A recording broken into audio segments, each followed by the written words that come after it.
आए हुए सभी मुअज़्ज़िज़ मेहमानों को मेरी बहुत बहुत नमस्कार, सुनील भाई नमस्कार। और के शर्मा जी का भी शुक्रिया, उन्होंने माइक आते ही मुझे माइक पकड़ा दिया। मुझे रिटायरमेंट हुए 19 मुझे 18 में हुआ था मैं रिटायरमेंट मेरा, लेकिन मेरा रिटायरमेंट जो है PCDA न्यू दिल्ली से हुआ था। तो इस वजह से यहाँ से मेरा लिंक करीब करीब टूट गया था, तो इसी वजह से मैं यहाँ मीटिंग में भी आ नहीं पाता था। तो इतना समय हो गया मुझे रिटायर हुए, लेकिन मैंने मेंबरशिप नहीं ली थी यहाँ पे। आज मैं इसी पर्पज़ से आया हूँ कि लाइफ मेंबर बन के जाऊँगा यहाँ से। तो जो बीच में जो जितनी भी मीटिंग हुई, मैं सॉरी फील करता हूँ कि वो आ नहीं पाया। मैं मन तो बहुत करता था, लेकिन कुछ हिचकिचाहट थी क्योंकि मैं मेरी रिटायरमेंट यहाँ से नहीं हुई थी, इसलिए न्यू दिल्ली से हुई थी मेरी रिटायरमेंट। तो अभी मैं चाहता हूँ कि आपसे जो पुराना अपना रिश्ता है वो कायम करूँ इसको, और मीटिंग्स में मैं आना चाहता हूँ, इसलिए लाइफ मेंबरशिप लेना चाहता हूँ। उनका स्वागत कीजिए। ये हमारे आज लाइफ मेंबर बने हैं, तो हमारी डाकुआ की स्ट्रेंथ जो है इनसे और एक बढ़ गई है।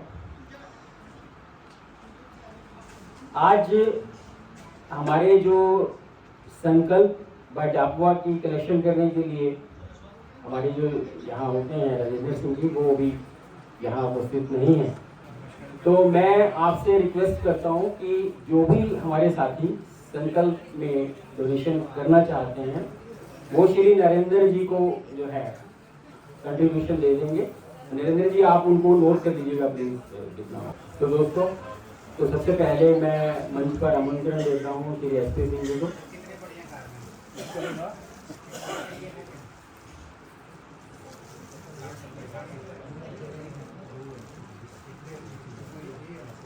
वो ऑनगोइंग कोर्ट केसेस के रिगार्डिंग आप सभी को अपडेट करेंगे।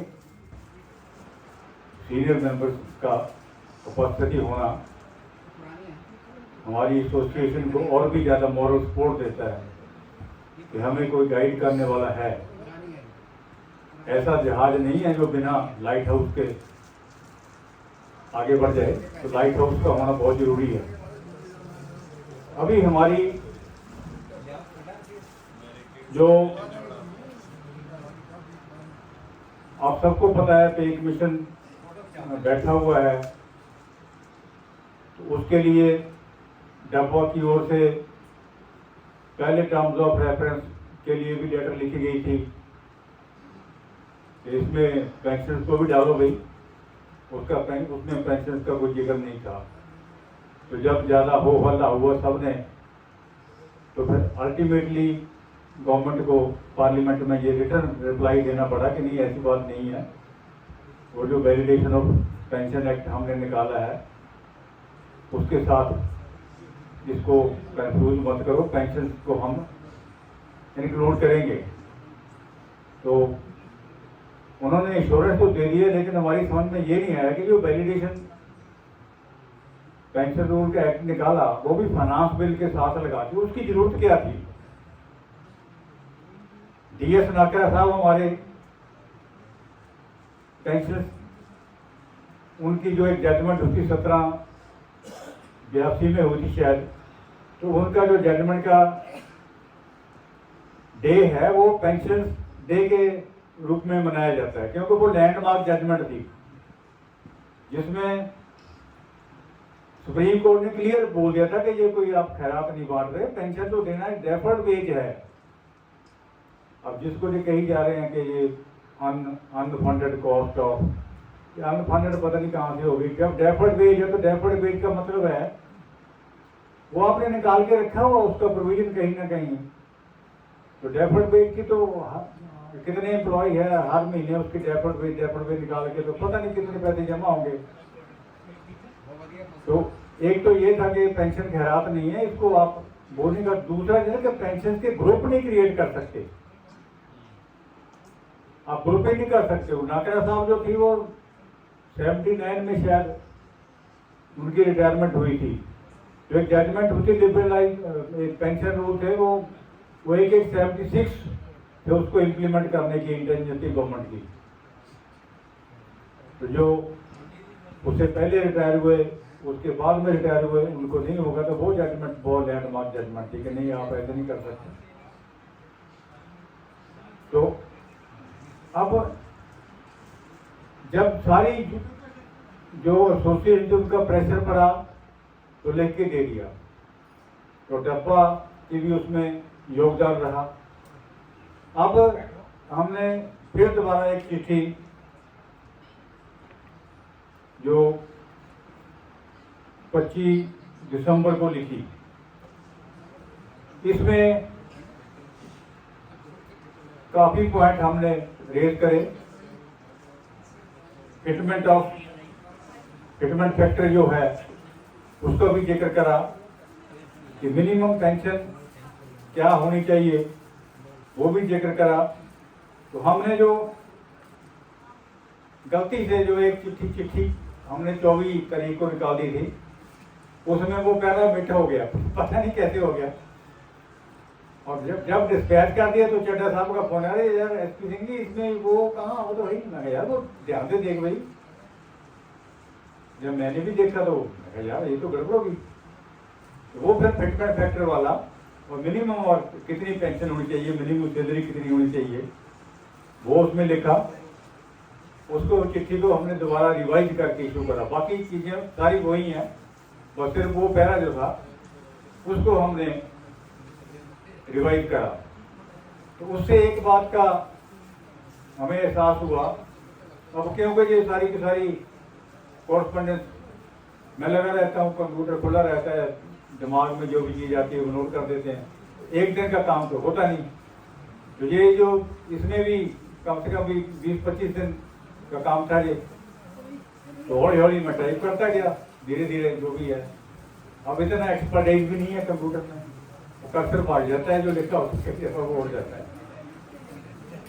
जी। तो जब चड्डा साहब का फोन आया मैं देखता हूँ, जब देखा बका हाँ जरूर गड़बड़ होगी। तो उसमें हमने ओपनिंग पैरा में जो सैलरी एंड फिटमेंट फैक्टर जो लिखा हमने लिखा था कि मिनिमम बेसिक पे 18,000 की जो थी पहले करी गई थी वो काफी नहीं थी। तो उसमें हमने इसको करा कि अब 41,000 से लेकर के 54,000 तक इसको रखा जाए, और रेशो मैक्सिमम और मिनिमम की जो है 1:9 होना चाहिए। अगर टॉप में आप 9 रुपए दे रहे हो तो नीचे वाले को 1 रुपये मिलने चाहिए। ये प्रधान साहब, जनरल सेक्रेटरी साहब, बाकी साथियों, सारिਆਂ ਨੂੰ ਮੇਰੇ ਵੱਲੋਂ ਸਤਿ ਸ਼੍ਰੀ ਅਕਾਲ, ਨਮਸਕਾਰ, ਗੁੱਡ ਮਾਰਨਿੰਗ।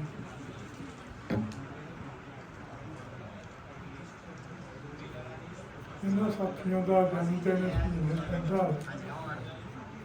ਉਹਨਾਂ ਨੂੰ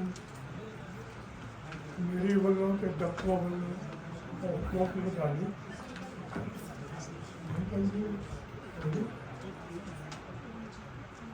बहुत ਵਧਾਈ। ਵਾਹਿਗੁਰੂ ਕਰੇ ਉਹਨਾਂ ਨੂੰ ਚੰਗੀ ਸਿਹਤ ਬਖਸ਼ੀ ਰੱਖੇ, ਕਰਦਿਆਂ ਕਲਾਂ ਰੱਖੇ। ਹੁਣ ਮੈਂ ਉਹਨਾਂ ਸਾਥੀਆਂ ਦੇ ਨਾਮ ਲਵਾਂਗਾ ਜਿਹੜੇ ਸਾਥੀ ਹਾਜ਼ਰ ਹੋਣ, ਉਹ ਪਲੀਜ਼ ਆਉਣਗੇ ਇੱਥੇ।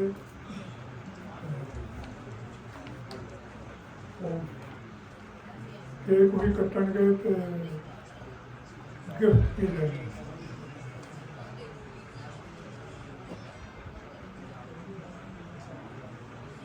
मैडम अमरिंदर कौशिक,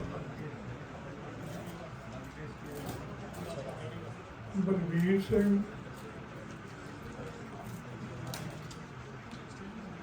हरकीरत सिंह पटली,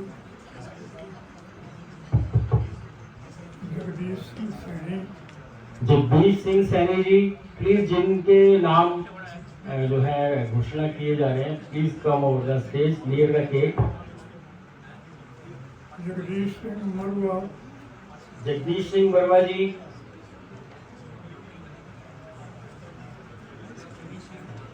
Jaswinder Kaur Mani, Jaswinder Kaur Mani ji, J K Paul, Johns Colwell, Jones Colvin, madam Kamaljit Kaur, Kamaljit Kaur ji, Sardar Malkit Singh ji, Malkit Singh साहब का भी आज बर्थडे है। वो हमारे बीच में ड्यू टू एज फैक्टर आ नहीं पाएंगे, परंतु हमारी शुभकामनाएं उनके लिए हैं। तो सर आप आ जाओ ना, कुलजीत जी, केक कटिंग के लिए तो आप आ जाओ ना सामने। आ जाओ प्लीज, आइए प्लीज। MC आर्या, MC आर्य जी, वो भी नहीं है। महेंद्र सिंह, महेंद्र सिंह जी, महेंद्र सिंह जायसवाल, महेंद्र सिंह जायसवाल जी, राजकुमार, राजकुमार जी, मैडम राज साहनी, वो भी नहीं है। मैडम राज गुप्ता,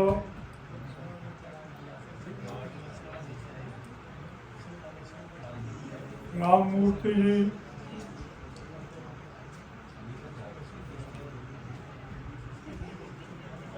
राम प्रकाश निषाद, राम प्रकाश निषाद जी, ऋषि Ram Sharma ji, RK Sharma ji, RL Sharma ji, RL Sharma ji, madam Shakuntala कुमारी, SK मनचंदा जी, SP देवगन साहब, SP सिंह जी, आ जाओ सर, आ जाओ। सुनील चोपड़ा जी, सुनील चोपड़ा जी, सुनीता गुलियानी, सुनीता गुलियानी जी, मैडम सुषमा मल्होत्रा, सुषमा मल्होत्रा जी, मैडम उषा रानी, VM महाजन जी, योगेंद्र पाल, ये किसी होर साथी का मैं ना लेना भुल गया, वो प्लीज आ सकते हैं। कोई नाम अगर इसमें छूट गया हो तो रिक्वेस्ट है कि आप आकर के बताएं और please come over the stage. तो चलिए केक कटिंग के लिए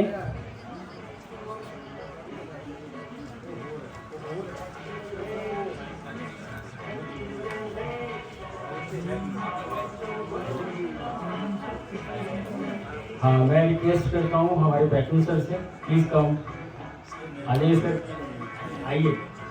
चेयरमैन सर भी और श्यामदेव सर भी please come over the stage.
Most of the here run Bahadur.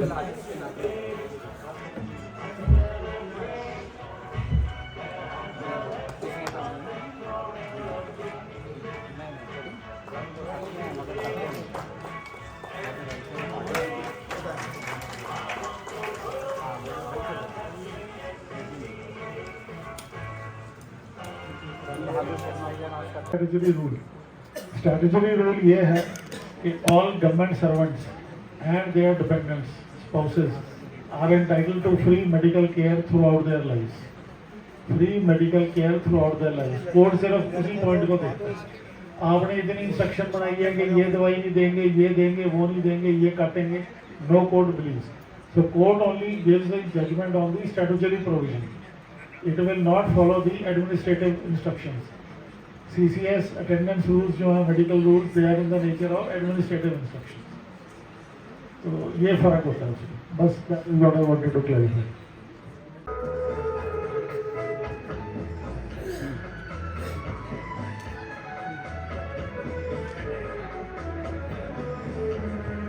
जब कोई बात बिगड़ जाए, जब कोई मुश्किल पड़ जाए, तुम देना साथ मेरा वो हमदर्द.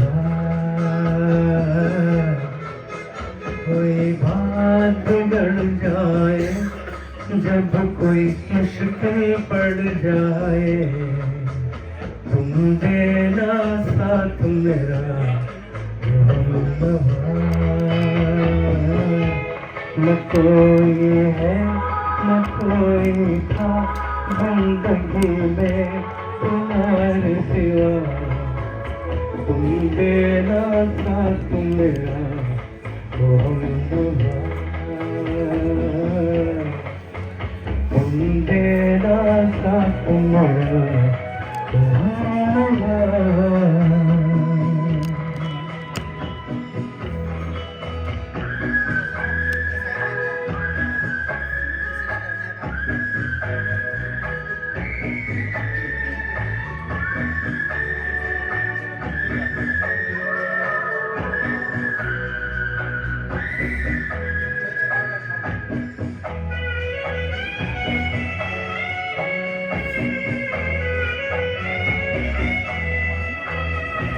चांदनी जब तक रात देता है हर कोई साथ, तुम मगर अंधेरों में न छोड़ना मेरा हाथ.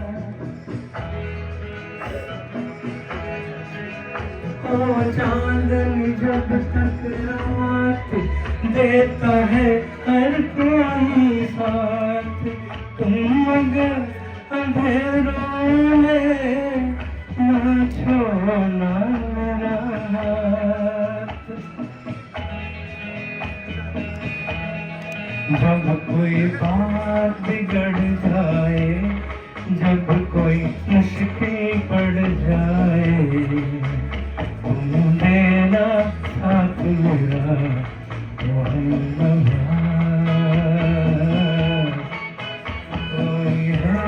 न कोई सा जिंदगी में तुम्हारे सिवा, तुम देना साथ मेरा वो हमदर्द.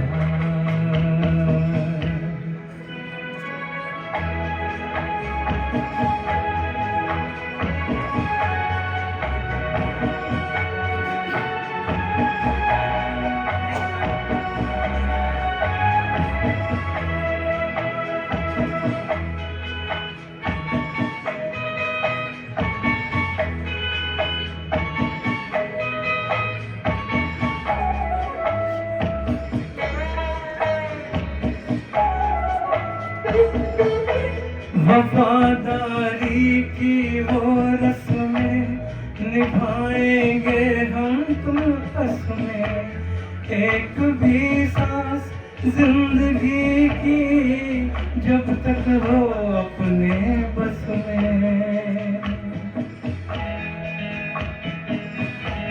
वफादारी की वो रस्में निभाएंगे हम तुम कसमें, एक भी सांस जिंदगी की जब तक हो अपने बस में।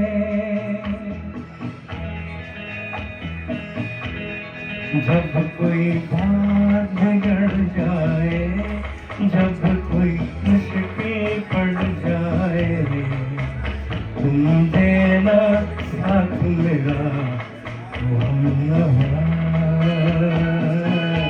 न कोई है न कोई था जिंदगी में तुम्हारे सिवा, तुम देना साथ मेरा वो हमनवा।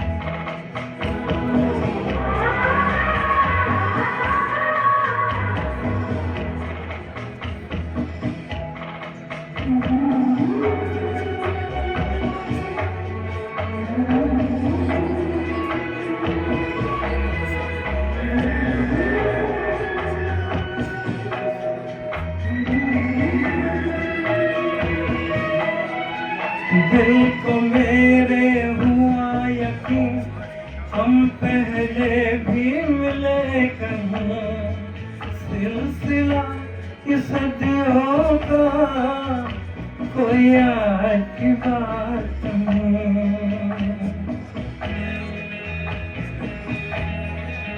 दिल को मेरे हुआ यकीन, हम पहले भी मिले कहीं, सिलसिला की सदियों का कोई आज की बात नहीं।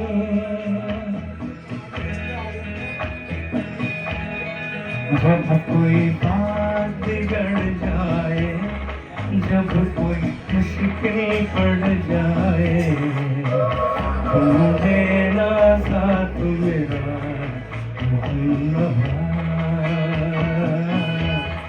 जब कोई बात बिगड़ जाए, जब कोई मुश्किल पड़ जाए, तुम देना साथ मेरा वो हमनवा।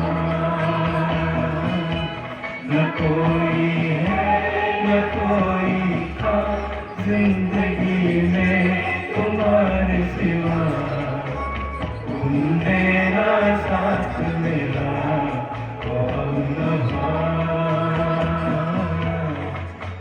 तुम देना साथ मेरा वो हमनवा।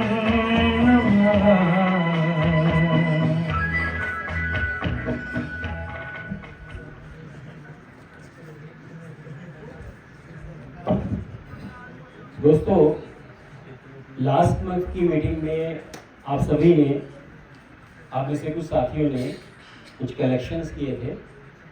हमारी एक मेंबर की इस स्वर्गवास होने पर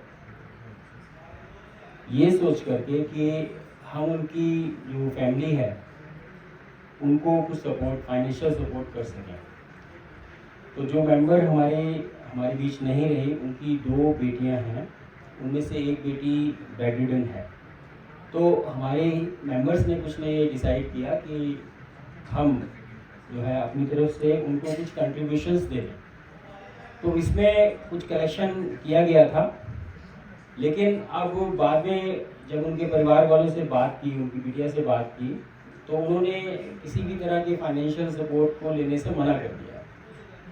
तो जिन साथियों की कंट्रीब्यूशन लास्ट मंथ रिसीव हुई थी यहाँ पर, उनके नाम मैं लेना चाह रहा हूँ अभी। और मैं ये रिक्वेस्ट करता हूँ उनसे कि वो अगर चाहें तो वो अपना जो दिया गया कंट्रीब्यूशन है वो या तो संकल्प में देना चाहते हैं तो वो अपनी विलिंगनेस दे दें, और अगर वो वापस लेना चाहते हैं तो डोगरा जी के पास में वो पैसे हैं, आप उनसे वापस ले सकते हैं। तो मैं सर फिर भी इंडिविजुअली मैं नाम बोल रहा हूँ जिन जिन के भी हैं, तो मैं उनके नाम पुकारता हूँ और वो अपना निर्णय दे सकते हैं कि क्या वो संकल्प में देना चाहते हैं या अगर वो वापस लेना चाहते हैं तो डोगरा जी से वो वापस ले सकते हैं। तो सबसे पहले हैं जसविंदर माली जी। अगर डकवा में देना चाहते हैं डकवा में दे दें सर, मुझे कोई इतराज नहीं है। ये तो देखिए जिन्होंने दिया है उनकी इच्छा है, वो किसी में भी देना चाहते हैं। आप चाहे संकल्प में दीजिए, चाहे डकवा में दीजिए, चाहे जैसे आप वापस लेना चाहते हैं वापस ले लीजिए। तो प्लीज मैं नाम ले रहा हूँ, तो वो जैसे भी उनका निर्णय हो वो अपना डिसीजन ले सकते हैं। सबसे पहले जसविंदर माली जी हैं, 1100 रुपये इन्होंने कंट्रीब्यूट किए थे। अगर वो यहाँ हैं तो प्लीज डोगरा जी से वापस ले सकते हैं। नंद किशोर जी ने 1000 रुपीज दिए थे। नंद किशोर जी आप यहाँ हैं, आप अगर वापस लेना चाहते हैं या संकल्प या डाकवा किस में देना चाहते हैं आपका निर्णय है, प्लीज डिसाइड कर लीजिए। संकल्प में डोगरा जी, संकल्प में इनके दे दीजिए। सुषमा जी ने 500 रुपीज दिए थे। सुषमा जी। सविता शर्मा जी ने 500 दिए थे। डाकवा में सविता शर्मा जी के डाकवा में कर दीजिए सर। सर जी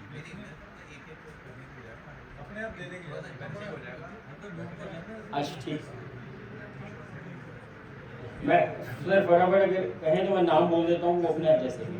उसके BN दाहिया जी हैं, PC शर्मा जी हैं, DS धीर साहब हैं, BK शर्मा जी हैं, हरि सिंह नागले जी हैं और कसरीजा जी हैं।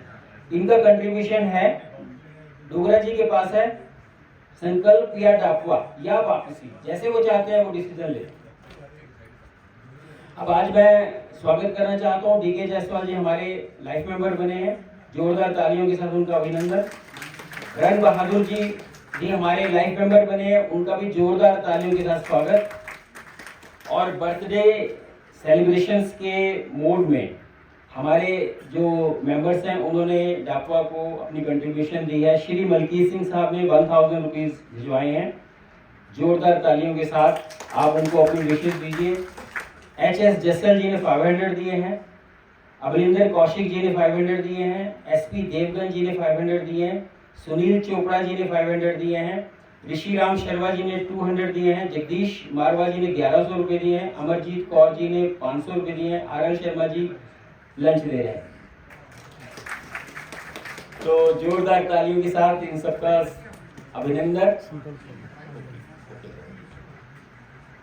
मैं हमारी डॉक्टर साहब अभी कितनी देर में सर संकल्प के जो कंट्रीब्यूशंस आज रिसीव हुई हैं, DS धीर साहब ने 500 दिए हैं। शुभकांता जी ने 1100 दिए हैं। प्रेमजीत जी ने 500 दिए हैं। बिंदु कपूर जी ने 500 दिए हैं। रवि गुप्ता जी ने 500, जोगिंदर पाल जी ने 500 दिए हैं। जगदीश मारवा जी ने 1100 रुपये दिए हैं और इंद्र कुमार जी ने 500 दिए हैं। KK खन्ना जी ने भी 500 रुपये दिए। ये कंट्रीब्यूशन जो है आज संकल्प के लिए हमें प्राप्त हुआ है। आप सभी का हार्दिक अभिनंदन और हार्दिक स्वागत आपके इस संकल्प के लिए। और बिंदु जी ने सभी को डायरीज दिए हैं और आप अपनी अच्छी अच्छी यादें उन डायरी में संजो के रखिएगा, क्योंकि आज से 10 साल पहले की जब तस्वीर देखते हैं ना तो याद आता है यार इतने बाल थे हमारे सिर पे, इतना खिला खिला चेहरा हुआ करता था। लेकिन आप देखिए कि आज से 10 साल बाद क्या होगा। तो इसलिए आज जो है, आज को संजो के रखना ही बहुत बड़ी बात है। SP सिंह जी अभी डॉक्टर साहब आने वाली हैं, कुछ गाना वाना सुना दीजिए। नहीं सुना रहे आप? प्लीज सर आइए प्लीज सर। हाँ नमस्कार। इनफैक्ट ना I just want to share one important thing जो कि मतलब ना आप सभी के लिए भी बड़ी यूजफुल हो सकती है। मेरा एक पर्सनल एक्सपीरियंस है, some of my colleagues of course you know would be knowing that मैं चलो बैंक का नाम नहीं लेता, तो एक बैंक में मेरा अकाउंट है, तो वो जो डेबिट कार्ड जो है उनने इशू जो करना, मतलब मेरा डेबिट कार्ड एक्सपायर हो गया, I applied for fresh debit card. Generally तो it should come on its own, but being a public sector bank they took their own sweet time. तो मैंने जो है उनको मतलब एक ईमेल भेजा कि मुझे डेबिट कार्ड जो है मेरा एक्सपायर हो गया, प्लीज़ सेंड। तो दे रिप्लाई कि ये जो है आउट ऑफ प्रिंट है, they are facing some problems with their printer and all that. तो मैं आई वॉज नॉट कन्विंस्ड। उन्होंने ये बोला कि अगर आपको अभी भी कोई प्रॉब्लम है तो you can represent to ombudsman. अब ऐसा है कि पेंशनर का सबसे बड़ा जो है एडवांटेज है कि उसके पास टाइम बड़ा होता है, ठीक है। So I utilise that time and I wrote to RBI ombudsman. उसको मैंने रिप्रेजेंट किया कि ऐसे ऐसे है, ये मुझे debit card I have been deprived of this service, तो 1.5 महीना हो गया और ये रिप्लाई है बैंक का। तो उसमें कई कॉलम्स बने हुए थे, तो उसमें जो है RBI ओम्बड्समैन को मैंने मतलब ये बोला कि आप जो है मतलब मुझे जस्ट हेल्प मी आउट, और अगर कोई पेनल्टी लगानी है तो लगाइए। I received an email from RBI saying के बैंक से हमने कांटेक्ट किया and they have this problem, तो वो जो है अभी आपको जब भी जैसा होगा तो आपको दे देंगे, बट अगर आप अपील करना चाहते हैं तो अपील करिए। तो अगेन आई थॉट कि it is better to appeal. I appealed, और उसमें उन्होंने बोला कि आपके मतलब ग्राउंड्स क्या हैं अपील के। तो मैंने उसके अंदर बोला, मैंने कहा लेटर से कि मैंने बैंक से लोन लिया हुआ वो है, और मैं बैंक को बोलूं कि ना मेरे तो मतलब जो है मुझे शेयर मार्केट में नुकसान हो गया या मैंने उससे पैसे लेने थे तो मैं आपको पैसे नहीं दे सकता, तो क्या बैंक जो है मुझसे वो पैसे नहीं लेगा? वो तो मुझसे मतलब इंटरेस्ट चार्ज करेगा, पीनल इंटरेस्ट भी चार्ज करेगा। So please help me out, और डेबिट कार्ड जो है मुझे मिलना चाहिए। और उसमें एक कॉलम था कि आप कितनी कंपनसेशन क्लेम करते हो। तो आई थॉट कि ना ये ऐसे फजूल की बात है, तो I just put a figure of 5,000 rupees compensation, and lo and behold I got that compensation of 5,000 rupees. RBI ordered that bank कि आप जो है because of deficiency of service please pay 5,000 rupees to the account holder. तो मैं ये आपके साथ इसलिए शेयर कर रहा हूँ कि generally there are so many avenues of grievance redressal. तो जनरली हम ये करते नहीं हैं, we give it a go by, we take the things in stride कि चलो छोड़ो परे। लेकिन इफ़ यू एक्चुअली कंप्लेन, और जो प्लेटफॉर्म इस तरह के हैं उनको आप यूटिलाइज करते हैं, तो मतलब दे आर रिवार्डिंग, ऐसी बात नहीं है। तो this is what I wanted to share with you. तो maybe if somebody is facing this problem or may face this problem in future, so you can utilize that. Okay, thank you. आपको 10 मिले? Idea share किया था times bank of India का, तो वो idea हम लोग सोच रहे थे कि जब हम लोग रिटायर होने के वक्त पे होंगे तो हम मैच्योर करेंगे, और पहले ही संकल्प हमारा चल रहा है। लेकिन जैसे मैं रिटायर हुआ तो मैंने कुछ एक दोस्त से शेयर किया था, तो उसने एक दिन मेरे को फ़ोन किया कुछ महीने पहले कि times bank of India already बन गया है, और जयपुर में कोई बैंकर्स हैं जिन्होंने इकट्ठे होके वो टाइम्स बैंक ऑफ इंडिया का कंसेप्ट ऑलरेडी शुरू कर दिया, और चंडीगढ़ में काफ़ी मेंबर्स हैं। तो मैं आपके साथ इसलिए शेयर करना चाह रहा था, मैं उसका मेंबर तो बन गया हूँ, लेकिन वो हमारा जो उनका वर्किंग का नज़रिया तरीका है वो ये सब लोगों को, हम लोगों को जो लोग अकेले रह रहे हैं चंडीगढ़ में या ट्राई सिटी में, लुधियाना में, जलंधर, पटियाला, कहीं पे भी, तो उनके मेंबर्स सब जगह हैं, और ये नो पेमेंट बेसिस पे है। आपको कोई पैसा किसी को देना नहीं है, ना कोई वो ट्रस्ट आपसे पैसा मांगता है। This is one registered trust in Jaipur. तो उसका वेबसाइट है टाइम्स बैंक ऑफ इंडिया। अगर आप उस पर जाके मेंबर्स बनते हैं और आपको कभी लगता है कि आपको अनफॉर्चुनेटली कोई आदमी हॉस्पिटल जा रहा है 4 दिन के लिए और उसको हेल्प की ज़रूरत है, तो वो बाय वे ऑफ टेलीफोनिक जो उनका एडमिन रहता है, हर एक पिन कोड वाइज अभी तक एडमिन बने हैं, तो आप एडमिन से डायरेक्टली कॉन्टैक्ट कर सकते हैं कि मेरे को हेल्प की ज़रूरत है, मेरे को हॉस्पिटल जाना है और मैं अकेला नहीं जा सकता, या मेरी वाइफ नहीं जा सकती, मेरे को हेल्प की ज़रूरत है, या आप 4 दिन के लिए हॉस्पिटलाइज है तो वहाँ पे किसी को ज़रूरत पड़ रही है तो उनको हेल्प की ज़रूरत है, तो आप उसको 3 तरीकों से हम लोग उनको कांटेक्ट कर सकते हैं। वन इज कि आप उनको टेलीफोन कीजिए एडमिन को। सेकेंडली ये है कि आप व्हाट्सएप में मैसेज ड्रॉप कीजिए कि मेरे को इस टाइम पे हेल्प की ज़रूरत है और मेरे को डॉक्टर को दिखाने जाना है। और तीसरा है कि आप उसको वेबसाइट पे जाके आप अपनी टाइम्स बैंक ऑफ इंडिया की वेबसाइट पे जाके एक रिक्वेस्ट डाल सकते हैं, तो आपको एडमिन अलॉट हो जाता, एडमिन जो है वो आपको एक बंदा अलॉट कर देगा। वो आदमी जो है उसका डिटेल्स जो हेल्प सीकर है उसके पास चले जाती है, और जो जिसको जाना है उसके पास चले जाती है। तो मेरे को लगता है कि एक एज के बाद जो लोग अकेले रह रहे हैं और सपोर्ट की जरूरत है, में हम क्या देखते हैं जनरली एक हाफ साइडेड हेडेक, आधे सिर में जो हेडेक होता है, जो पेन होता है वो। सेकंड ऐसा हेडेक जो आपको बहुत ज़्यादा परेशान कर देता है, जो आप अपना रूटीन एक्टिविटी कर रहे हो उसको आपको वो छोड़ना पड़ता है, बहुत सिवियर हेडेक होता है, आपको ऐसा लगता है कि सिर में कुछ चस चस चस कंटिन्यूसली हो रहा है। ये वाला हेडेक जो होता है जनरली 2 सिम्टम्स के साथ एसोसिएटेड होता है। नंबर 1 वॉमिटिंग या वॉमिटिंग जैसी सेंसेशन, जिसको हम नॉशिया कहते हैं, कि शायद दिल मचल रहा है, वॉमिटिंग आ जाएगी। सेकेंड जो चीज़ एसोसिएटेड होती है वो होती है लाइट से सेंसिटिविटी। जैसे लाइट ऑन हो तो ऐसे लगता है कि लाइट चुभ रही है आंखों को, लाइट ऑफ कर दो। या कोई आवाज़, कोई बात कर रहा है ऊंची आवाज़ में, टीवी चल रहा है, कोई बच्चा रो रहा है घर में, तो आवाज़ भी चुभती है, ऐसे लगता है इनको दूर रखो, अभी टॉलरेट नहीं हो रही, और वो हेडेक बहुत सीवियर होने लग जाता है। तो अगर एक तरफा हेडेक है associated with vomiting, nausea, associated with light sensitivity या साउंड सेंसिटिविटी, तो हम उसको माइग्रेन में कैटेगराइज करते हैं। अब माइग्रेन हेडेक्स एक बार ही हो जाए, कभी एक बार ही हो जाए, उसको हम माइग्रेन ही बोलते हैं। बट ये रिकर होता है, जैसे महीने में 3 बारी हो गया, महीने में 4 बारी हो गया, धीरे धीरे बढ़ने लग गया, हफ्ते में 2-2, 3-3 बारी होने लग गया। तो कब आपको न्यूरोलॉजिस्ट को दिखाने की ज़रूरत है? हम बोलते हैं अगर हफ्ते में 1 से ज़्यादा एपिसोड माइग्रेन का आपको हो रहा है, मतलब महीने में 4 से 5 एपिसोड्स अगर आपको माइग्रेन या हेडेक के होने शुरू हो जाए, तो डेफिनेटली आपको एक न्यूरोलॉजिस्ट को दिखाना चाहिए।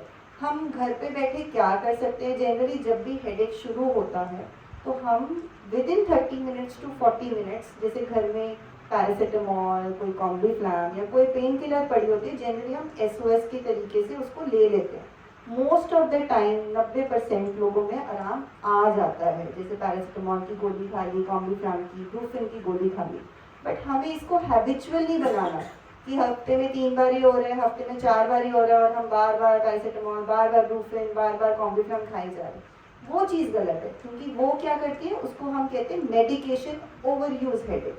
आप अपनी बॉडी को इतना ज़्यादा मेडिसिन के वो बना देते हो कि आप मान लो हफ्ते में 4 बारी अगर खा रहे हो, तो महीने में तो आप 20-20, 30-30 टैबलेट्स खाने लग जाओगे।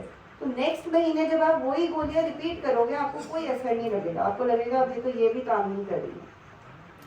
सेकेंड चीज़, माइग्रेन जो होता है, माइग्रेन हमेशा एक तरफे से शुरू होता है, धीरे धीरे धीरे पूरे सर में हेडेक होने लग जाता है, ठीक है। ऑड पॉइंट क्या है, अगर आपको ऐसा सिर कभी फीवर के साथ हो रहा हो, हाई ग्रेड फीवर के साथ हो रहा है, या आपको हेडेक होते होते सडनली ऐसा लग रहा है कि पेशेंट या आप खुद कंफ्यूज स्टेट में जा रहे हो, कि आपको समझ ही नहीं आ रहा कि आपके आगे पीछे क्या हो रहा है, या थोड़ा बेहोशी जैसा हो रहा है, या थर्ड चीज़ आंखों के आगे धुंधलापन हो रहा है या रोशनी कम होती जा रही है, चौथा चीज़ ऐसा सिवियर हेडेक जो आपको बस कुछ मिनटों के लिए हो रहा है, जैसे 1 मिनट 2 मिनट के लिए हो रहा है, तो हमें वेट नहीं करना, then this is an emergency. Emergency मतलब उसी टाइम फौरन आपको हॉस्पिटल पहुंचना। क्यों? क्योंकि अगर ऐसा हेडेक जिसके साथ आपकी सुस्ती, बेहोशी हो रही है, या हाई ग्रेड फीवर हो रहा है, या कुछ मिनटों के लिए हो रहा है बट बहुत तेज हो रहा है, तो ये सारी चीज़ें हम एक हेमरेज पेशेंट में भी देखते हैं। और हेमरेजिक स्ट्रोक एक मेडिकल इमरजेंसी है, उसको उसी टाइम हमें डील करना है। ये नहीं कि वेट करेंगे अब शायद ठीक हो जाएगा, कॉम्बीफ्लैम खा ली, 2 खा ली, 3 खा ली, कल चले जाएंगे हॉस्पिटल, नहीं। ऐसे हेडेक्स को आपको एज एन इमरजेंसी डील करना है और आपको नज़दीकी हॉस्पिटल पहुंचना है, ठीक है। तो ये चीज़ आपके दिमाग में होनी चाहिए। सेकेंड चीज़ है कि माइग्रेनस हेडेक्स, जैसे मैंने बताया, महिलाओं में ज़्यादा कॉमन है।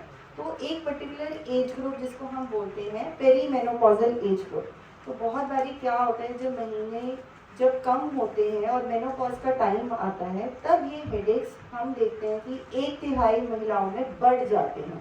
मतलब अगर मान लो आपकी फ्रीक्वेंसी महीने में 2 एपिसोड थी, तो जिनका मेनोपॉज आता है उनको सडनली ये 2 या 3 की जगह हफ्ते में 2 या 3 होने लग जाते हैं, बढ़ जाते हैं। क्यों? क्योंकि कुछ हार्मोनल इफेक्ट्स आते हैं मेनोपॉज के अराउंड, जिसके कारण ये हेडेक की फ्रीक्वेंसी बढ़ जाती है। तो उसके लिए भी आपको एक न्यूरोलॉजिस्ट को दिखाना ज़रूरी है, क्योंकि मेनोपॉज एक नेचुरल थिंग है, वो हर फीमेल में आती है, तो उसके हार्मोन्स में फ्लक्चुएशंस होना भी एक नेचुरल थिंग है। बट उसके कारण जो हेडेक की फ्रीक्वेंसी बढ़ रही है, उसको कैसे डील करना है, उसमें क्या दवाइयाँ देनी है, वो एक न्यूरोलॉजिस्ट से मिलकर ही डिसाइड हो पाएगी। तो हेडेक, ऐसा कोई भी है यहाँ पे जिसको हेडेक नहीं हुआ? हाथ ऊपर कीजिए। कोई भी ऐसा इंसान जो कहता है मुझे आज तक हेडेक हुआ ही नहीं है? हाँ, तो लगभग अभी तक आपका नहीं हुआ हेडेक। वेरी गुड बहुत लकी। तो जनरली मतलब जब भी हमने टॉक दिया, ऐसे कोई भी हाथ उठा नहीं पाता, क्योंकि कोई ना कोई एपिसोड सबको रहा होता है। बट कितनी बारी हम न्यूरोलॉजिस्ट के पास पहुंचते हैं? अगर मैं ये पूछूं कि कितनी बारी आप लोग न्यूरोलॉजिस्ट के पास गए हो, अब आप हाथ उठाइए। न्यूरोलॉजिस्ट को कभी किसी ने दिखाया है हेडेक के लिए? किसी ने भी? तो जनरली नहीं दिखाते हैं। जनरली हम सेल्फ मेडिकेट करते हैं, अपनी दवाइयाँ ले लेते हैं और घर पे बैठते हैं। तो आई गेस अभी ये थोड़े पॉइंट्स क्लियर हो गए कि कब हमें दिखाना चाहिए और कब हम कितने टाइम तक हम उसको अपने से ट्रीट कर सकते हैं। अब क्या चीज़ है जो हम अपनी दिनचर्या में इंक्लूड कर सकते हैं? तो सबसे पहले हम कहते हैं proper sleep, at least 6 to 8 hours, 6 से 8 घंटे की नींद। और वो एक टाइम ही होनी चाहिए। जैसे रात को सो गए तो एक कंटिन्यूस साइकिल होना चाहिए। ये नहीं कि रात को डॉक्टर साहब में 4 घंटे सोते होंगे, दिन में 2 घंटे और हो जाते तो 6 घंटे हो गए दिन के टोटल। नहीं, हम बोलते हैं एक ही स्ट्रेच में एटलीस्ट मिनिमम 6 घंटे की नींद होनी चाहिए। और आजकल अगर आप देखोगे, चाहे न्यूज़पेपर हो चाहे और भी चीज़ें हो, हम हर जगह बोलते हैं sleep sleep sleep. Sleep is very important. किसके लिए sleep is important? For memory. Sleep is important for your depression से बचने के लिए, ऑब्वियसली, क्योंकि उस टाइम हमारे ब्रेन को रेस्ट मिलता है, जो भी थॉट प्रोसेस होता है वो काम डाउन होता है। Sleep is very important even for your headaches. अगर आप अच्छी स्लीप साइकिल रखोगे तो ऑब्वियसली आपके हेडेक्स की फ्रीक्वेंसी भी कम होगी। जिनकी स्लीप साइकिल ही खराब होती है उनको हेडेक्स ज़्यादा होते हैं। सेकेंड चीज़ है पानी का इंटेक। सो जनरली हम बोलते हैं कि पानी का इंटेक दिन में 2 to 2.5 लीटर्स होना चाहिए, मतलब 10 से 15 ग्लास। अब ये चीज़ कुछ पेशेंट्स में मना होती है, जैसे जो हार्ट के पेशेंट्स होते हैं, जो किडनी के पेशेंट्स होते हैं, उनमें एक पर्टिकुलर जो भी आपके डॉक्टर ने एडवाइस करा है कि इतनी लिमिट तक पी सकते हैं, आपको उतना ही पीना चाहिए। अब लोग बहुत बार ये क्वेश्चन पूछते हैं, हम जितना पानी पीते हैं उतनी बारी पेशाब जाना पड़ता है तो हम पानी नहीं पीते हैं। तो ये चीज़ गलत है कि आप पानी पियो और आपको पेशाब जाना है तो आप पानी पीना ही कम कर दो ताकि पेशाब कम हो जाएगा। ये चीज़ नहीं करनी चाहिए। इवन आपको प्रोस्टेट है, इवन आपको कोई और दिक्कत है, शुगर की दिक्कत है जिसमें वैसे भी पेशाब ज़्यादा आता है, बट हम बोलते हैं 10 to 15 ग्लासेस डेली होना चाहिए आपका इंटेक। और ये जो इंटेक होना चाहिए स्पेशली सुबह 7 बजे से लेकर शाम के 7 बजे तक होना चाहिए। शाम के 7 बजे के बाद आपका पानी का इंटेक ऑलमोस्ट नहीं होना चाहिए, एक्सेप्ट आपको दवाइयाँ लेनी है अपनी डिनर के बाद, उसके साथ 1 ग्लास पी लिया, या SOS आपको लगा कि बहुत प्यास हो रही है। अदरवाइज 7 बजे के बाद आपका इंटेक बिल्कुल कम होना चाहिए। थर्ड चीज़ जो आजकल पिछले मान लो 5-6 सालों से बहुत ज़्यादा बढ़ गई है, वो है फ़ोन का इस्तेमाल। स्क्रीन टाइम, बहुत ज़्यादा स्क्रीन टाइम। नॉट ओनली हम बोलेंगे कि ये यंग पॉपुलेशन में, बट हमने देखा है कि इवन 60+ लोग पूरा दिन व्हाट्सएप, पूरा दिन फेसबुक, पूरा दिन सोशल मीडिया पे लगे रहते हैं।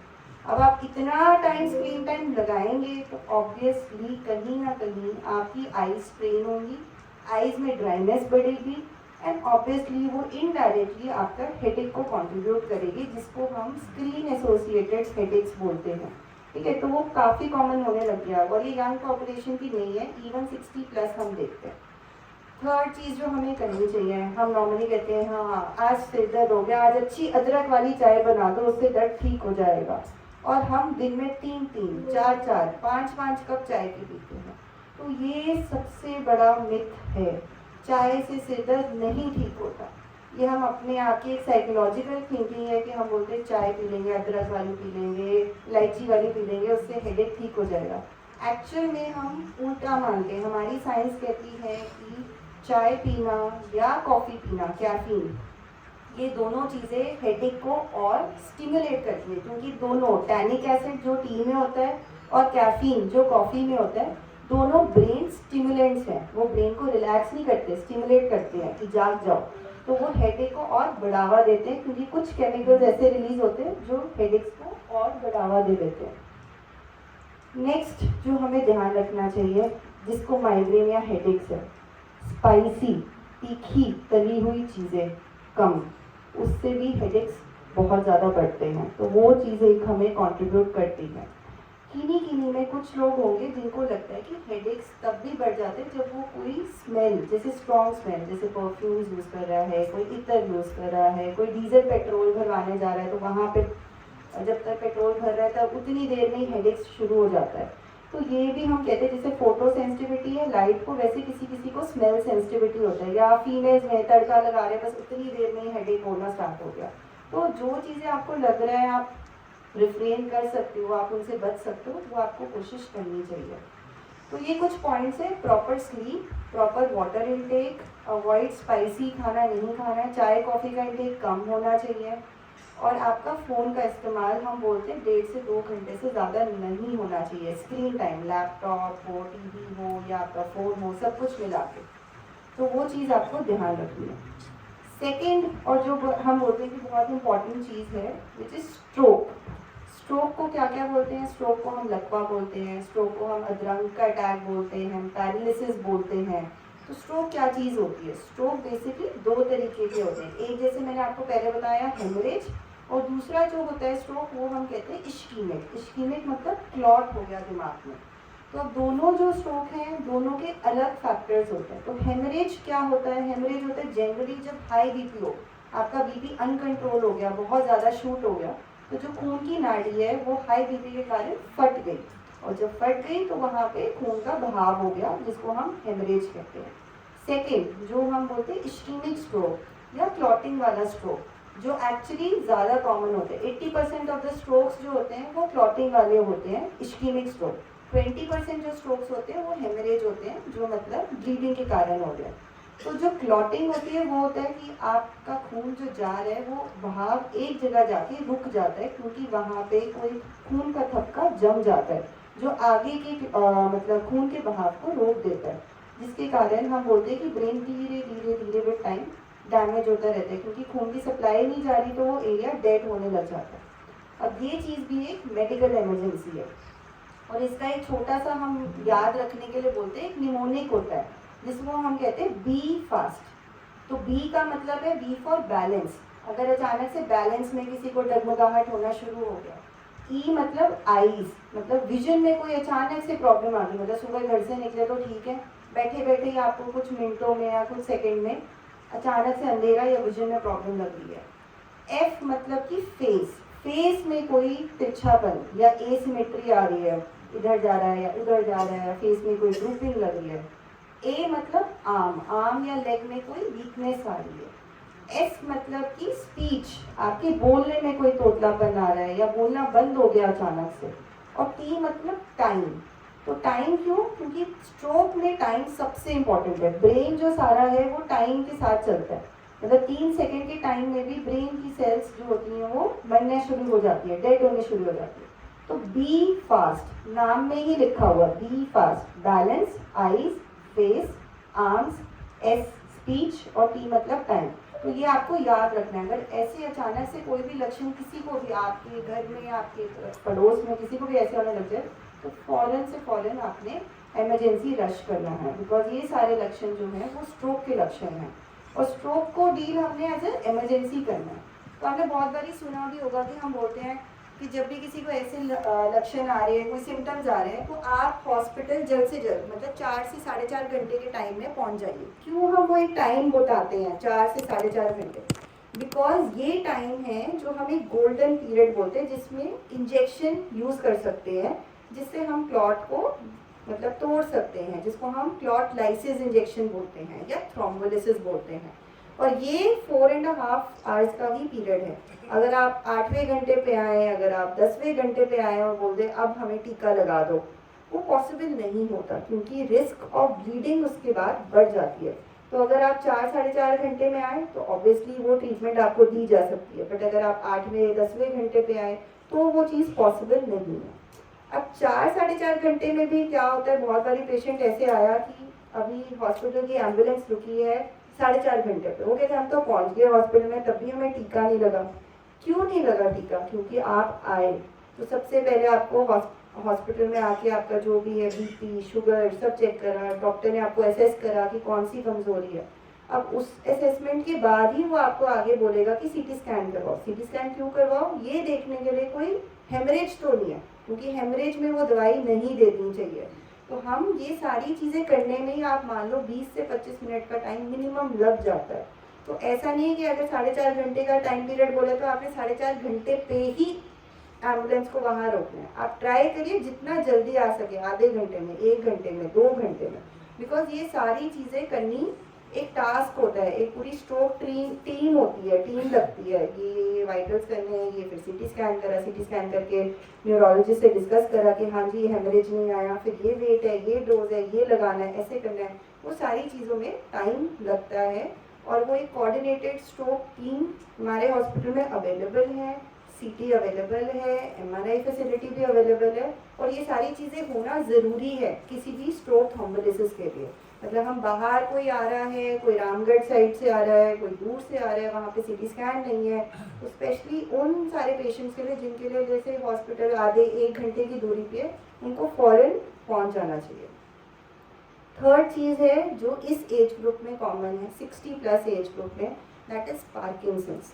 अब पार्किंसंस की जो बीमारी होती है वो बेसिकली होती है कि अंदर हमारी एक फैक्ट्री होती है एक न्यूरोट्रांसमीटर की, जिसको हम कहते हैं डोपामीन। डोपामीन को दूसरे एक लेमैन टर्म्स में हम बोलते हैं हैप्पी हार्मोन होता है। आपका डोपामीन चलता रहता है, आपकी गति ठीक रहती है, आप नॉर्मल अपना रूटीन करते हैं, आप खुश रहते हैं, आप अपना सारा चीज़ें फॉलो करते हैं। जब ये डोपामीन आपकी बॉडी से कम होने लग जाता है तो आपको क्या लक्षण आते हैं? सबसे पहले कंपन, हाथ हिलने लग जाता है, बैठे बैठे आप किसी से बात कर रहे हैं, आपका एक हाथ हिल रहा है। दूसरी चीज़, आपकी गति स्लो होने लग जाती है। जैसे आपकी मान लो एज 60 ईयर्स है, पर आप जिस स्टाइल से चलते हो ऐसे लगता है कि 80-85 का कोई इंसान चल रहा है। बहुत धीमे धीमे छोटे छोटे कदम लेके ऐसे चलना शुरू हो जाते हैं।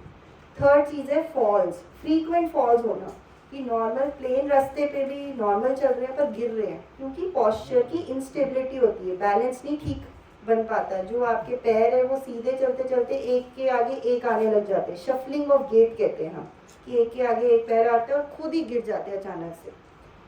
फोर्थ चीज़ है कि इसके साथ एसोसिएटेड बहुत सारी और चीज़ें होती हैं, जैसे कॉन्स्टिपेशन होना, जैसे पेशाब का जो धार है वो कमज़ोर हो जाना या पेशाब बार बार लगना।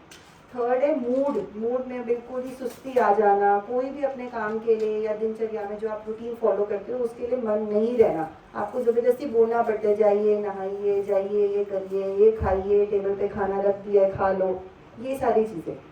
पार्किंसंस, अब लोग बोलते हैं कि पार्किंसंस तो आपने बता दिया है, क्या ये ट्रीटेबल है? नेक्स्ट क्वेश्चन ये होता है, क्योंकि न्यूरो की ऐसी बहुत सारी बीमारी है जिनमें हम बोलते हैं कि देखो ये तो बढ़ने ही वाली है, इसका बहुत कुछ इलाज नहीं है अभी तक हमारी साइंस के अकॉर्डिंग। तो पार्किंसंस में हम बोलते हैं कि ट्रीटेबल है। किस सेंस में ट्रीटेबल है?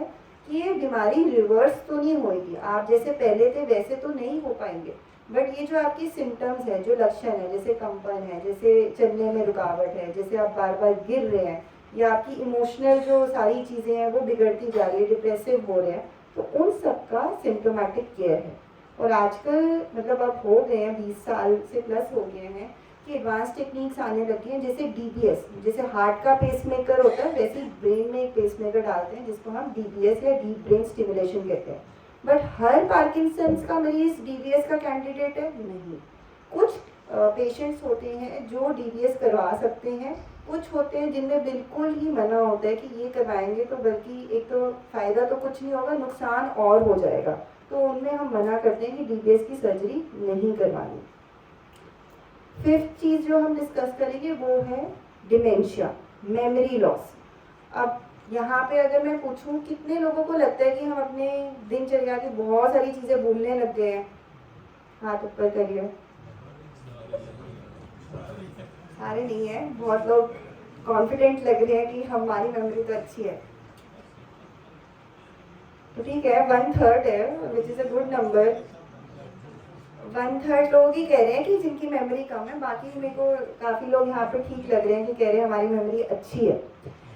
तो एक जो बहुत ही कॉमन थिंकिंग है, नॉट ओनली मैं बोलूँगी इंडिया में, वर्ल्ड वाइड, कि हम बोलते हैं कि भाई 60 साल की उम्र आ गई, अब तो रिटायरमेंट होगी, अब तो थोड़ा थोड़ा हम कमज़ोर हो रहे हैं, एज के हिसाब से हमारा ब्रेन सुस्त हो रहा है, हमारी मेमोरी स्लो हो रही है। बात बिल्कुल ठीक है, इसको हम सिनाइल डिमेंशिया कहते हैं कि एज के हिसाब से ब्रेन सबका श्रिंक होता है, नॉट ओनली कि एक पर्टिकुलर इंसान का, बट हम सबका श्रिंक होता है after the age of 60-65। But ये चीज़ एक बीमारी में कब कन्वर्ट होती है और उसके क्या लक्षण होते हैं? बीमारी मतलब डिमेंशिया। अब डिमेंशिया भी बहुत टाइप्स के होते हैं, फ्रंटोटेम्पोरल डिमेंशिया, कोई अल्जाइमर्स हो गया, किसी को डिमेंशिया लूई बॉडीज हो गए, डिमेंशिया के भी बहुत प्रकार होते हैं।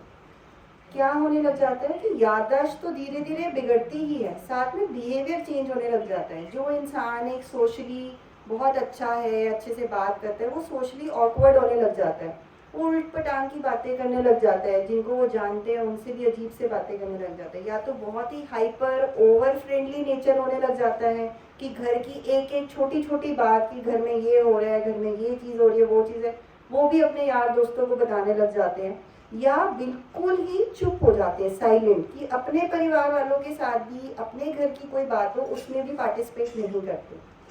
उसके साथ साथ मेमोरी के साथ स्लीप रूटीन बहुत बिगड़ जाता है, तो दिन में पूरे दिन सोना और रात में पूरी रात जागना, रात में सोना ही नहीं। थर्ड चीज़ सन डाउनिंग इफेक्ट हम कहते हैं, जैसे जैसे शाम का टाइम आता है, सनसेट का टाइम आता है, बहुत ही ज़्यादा बिहेवियर चेंज होने लग जाता है, चिड़चिड़ा, गुस्सा, आर्ग्यूमेंटेटिव, मैंने दवाई नहीं खानी, मैंने ये नहीं करना, मुझे यही चाहिए, मेरा यही करो, इसी कमरे में बैठना है, कोई चीज़ को लेके मानना नहीं, आर्ग्यूमेंटेटिव होने लग जाना, और अपने घर वालों से वायलेंट भी हो जाते हैं, कभी कभी धक्का देते हैं, मुझे मत हाथ लगाओ, मैं खुद कपड़े पहनूँ या खुद जो भी करूँ।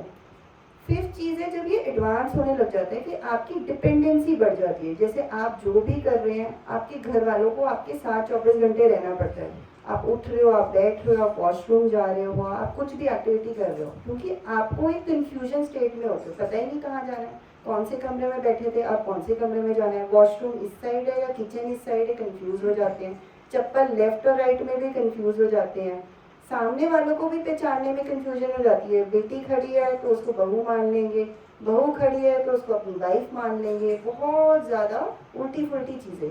और ये बीमारी जो है एक्चुअल में हम पेशेंट के लिए उतना बैड नहीं फील करते, बट जो केयर गिवर्स हैं, जो उनके साथ रहते हैं, उन पे ज़्यादा हम बोलते हैं केयर गिवर बर्डन आ जाता है, क्योंकि पेशेंट को तो पता ही नहीं, पेशेंट तो अपने बचपने में चला जाता है, जैसे एक छोटा 5 साल का बच्चा है कि सब कुछ आप ही करवा रहे हो, बट जो केयर गिवर है उनके लिए बर्डन हो जाता है। तो उनको एजुकेट करना, उनको समझाना कि भाई ये जानबूझ के नहीं कर रहे, ये उनका प्रॉब्लम है, ये उनका ब्रेन फंक्शन नहीं कर रहा, तो आपको उनके साथ उनके कॉपरेशन में रहना है। आधे लोग कहते हैं जानबूझ के कर रहे हैं मैडम, ये ऐसे ही करते हैं, ये हमारी बात नहीं सुनते हैं, आपके सामने अच्छे हैं, घर जाके ऐसे हो जाएंगे, बट हम उनको बोलते हैं कि नहीं, ऐसा नहीं है, ये ब्रेन नहीं फंक्शन कर रहा इसलिए है, वो अपनी मर्जी से ऐसे नहीं कर रहे।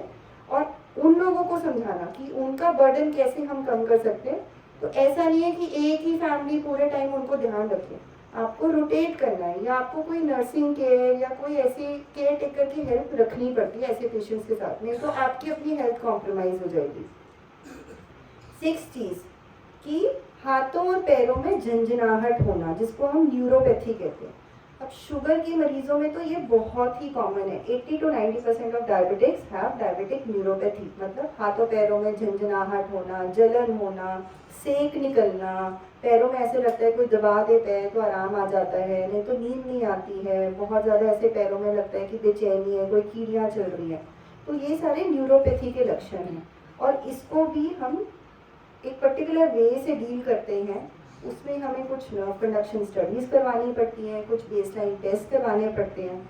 इंडिया में यंग पॉपुलेशन में मोस्ट कॉमन कॉज जो है यंग पॉपुलेशन में, वो है vitamin B12 deficiency. Vitamin B12 deficiency से भी ये लक्षण होते हैं, और अगर मैं एक बात करूँ 40 to 60 का जो एज ग्रुप है उसमें most common cause is diabetes. Diabetes के जितने भी मरीज़ हैं उनमें ये डायबिटिक न्यूरोपैथी आने लग जाती है।